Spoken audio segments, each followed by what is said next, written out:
ઓફિસમાંથી રાતના સમયે સીપીયુ અને કીબોર્ડની ચોરી કરનાર આરોપીને મુદ્દામાલ સાથે ગણતરીના કલાકોમાં જ પકડી પાડતી ઉધના પોલીસ સર્વેલન્સ ટીમ ગઈ તારીખ 23/2/2026ના રોજ રાત્રિના સમયે Udhna road number 3C1 Mexican plaza ઘાયલ સ્પોર્ટ્સની બાજુમાં આવેલ કેબી એસોસિએટ નામની વકીલની ઓફિસમાંથી રાતના સમયે એક ચોર ઈસમ ઓફિસનું શટર ઊંચું કરી કાચના પાર્ટીશનનો નીચેનો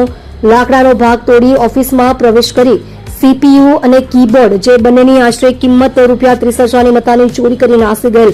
સીસીટીવીમાં દેખાતો એક અજાણ્યો ચોર ઈસમ વિરુદ્ધમાં ફરિયાદીશ્રીએ ફરિયાદ આપતા Udhna police station part 1 registered number 2026 ભારતીય ન્યાય સંહિતા 2023ની કલમ 331(4) 305A મુજબનો ગુનો રજીસ્ટર્ડ કરવામાં આવેલ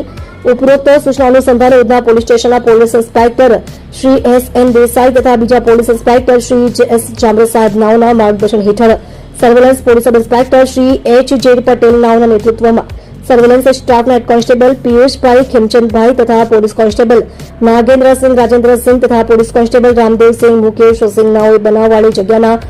આજુબાજુના સીસીટીવી ફૂટેજના આધારે સદર ચોરી કરનાર આરોપી નામે રિઝવાન ઉમર મોહમ્મદ શેખ ઉંમર વર્ષ 28 ધંધો મજૂરી કામ રહે ઘર નંબર 682 મસ્જિદની ગલીમાં સંજયનગર ઝુંપડપટ્ટી રોડ નંબર 0 ઉધના સુરતનાને પકડી પાડી ચોરીમાં ગયેલ મુદ્દામાલ રિકવર કરી ખૂબ જ સારી અને પ્રશંસનીય કામગીરી કરેલ છે.